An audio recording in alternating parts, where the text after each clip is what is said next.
Government senior secondary school खारिया के सभी +2 के विद्यार्थियों को सुप्रभात। इतिहास में आज का हमारा टॉपिक है वो रहेगा भारतीय इतिहास में गुप्त काल के उदय के क्या महत्व है। वैसे मैं आपको बता दूं कि जो गुप्त काल है उसको भारतीय इतिहास के अंदर स्वर्ण युग कहा जाता है। भारतीय इतिहास का स्वर्ण युग के नाम से भी जाना जाता है। उसका कारण है कि इस युग में शांति और समृद्धि हुई, हिंदू धर्म में पुनरुत्थान हुआ, साहित्य में उन्नति हुई, ललित कलाओं में उन्नति हुई, राजनीतिक एकता हुई। इन सभी कारणों से इस युग को स्वर्ण काल यानी भारतीय इतिहास के अंदर गुप्त काल को भारतीय इतिहास का स्वर्ण युग कहा जाता है। आज हम इस पर विस्तार से चर्चा करेंगे। तो नंबर 1 है अंधकार की समाप्ति। मौर्य वंश के पश्चात कुषाणों के समय भी देश में शांति स्थापित हुई, परंतु यह थोड़ी देर के लिए ही हुई थी। इसके पश्चात देश में फिर झगड़े, युद्ध आरंभ हो गए। इन राजाओं को पूरी तरह से जानकारी नहीं है कि लंबी अवधि के राज्य करते रहे। हमें इन राजाओं का एक ताल क्रमबद्ध इतिहास का भी ज्ञान नहीं है, यानी छोटे छोटे राजाएं हुए और उनका जो क्रमबद्ध इतिहास है वो भी नहीं है।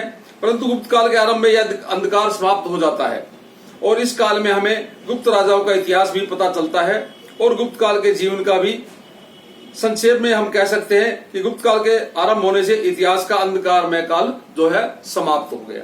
कहने का भाव ये है कि मौर्य साम्राज्य के बाद बहुत से छोटे छोटे राजाओं ने देश पर शासन किया, उसका ना तो कोई क्रमबद्ध इतिहास मिलता है, ना ही हमें उनके बारे में पूरी कोई जानकारी मिलती है। नंबर 2 है राजनीतिक एकता। गुप्त काल में पूरे छोटे छोटे राजाओं को में बटा हुआ था, यानी कि गुप्त काल से पहले जो देश है छोटे छोटे राज्यों में बटा हुआ था। इन राज्यों में नाग, वाकाटक वंश के प्रमुख थे। इसके अतिरिक्त लिच्छवी, मालवा आदि राज्य भी थे। लगभग इन सभी राज्यों जो राजा आपस में लड़ते रहते थे, ऐसा कोई शक्तिशाली राजा नहीं था जो देश को एक राजनीतिक सूत्र में परोस के। कनिष्क अवश्य एक योग्य और शक्तिशाली राजा था, परंतु उसका राज्यकाल बहुत छोटा था। वास्तव में यदि देखा जाए तो गुप्त राजा ने ही देश में राजनीतिक एकता को स्थापित किया था। नंबर 3 शांति एंड समृद्धि। शांति, पीस और प्रोस्पेरिटी, समृद्धि। गुप्त शासकों ने देश के उच्च कोटि का शासन प्रदान किया। इससे देश में शांति स्थापित हुई। इसके परिणाम स्वरूप व्यापार में वृद्धि हुई और देश समृद्ध बना।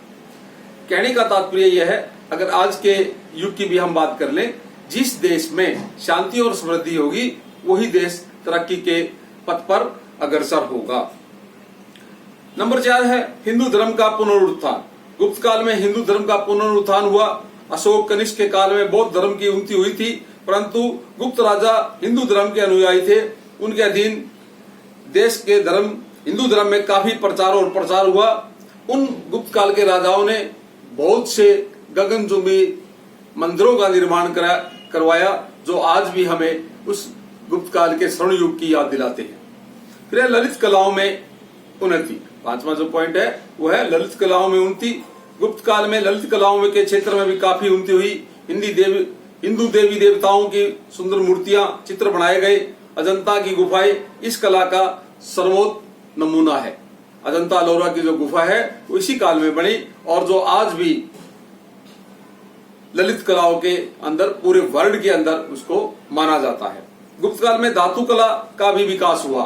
धातु की मूर्तियों का भी प्रचलन जो कि गुप्त काल में ही आरंभ हुआ था। नंबर 6 है साहित्य में उन्नति। देश की जो तरक्की है, उन्नति है, वो साहित्य से भी एक हम मापा जा सकता है। उसको साहित्य से भी हम मापा जाता है कि जिस देश का साहित्य समृद्ध होगा वो देश उतना ही ताकतवर, उतना ही शक्तिशाली माना जाता है। गुप्त काल साहित्य दृष्टिकोण से में बड़ा महत्वपूर्ण युग था। संस्कृत भाषा तथा संस्कृत साहित्य में खूब उन्नति हुई।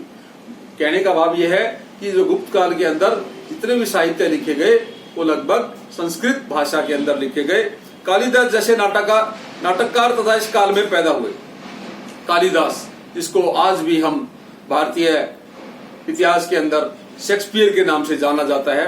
तो वो इस काल में पैदा हुए और उसने बहुत ही नाटक बनाए। विशाख दत्त भी इस युग के महान विभूति थी। हरिसेन, अमरसेन भी संस्कृत साहित्य के बड़े महत्वपूर्ण स्थान उनको प्राप्त था। इसके अतिरिक्त ज्योतिष, गणित, भूगोल, रसायन शास्त्र आदि अनेक विषयों के ग्रंथ लिखे गए। आर्यभट्ट, बारामिहिर, ब्रह्मगुप्त भी इस युग के महान वैज्ञानिक हुए थे। कहने का भाव यह है, इन सभी चीजों के कारण ही गुप्त काल को भारतीय इतिहास का स्वर्ण युग कहा जाता है।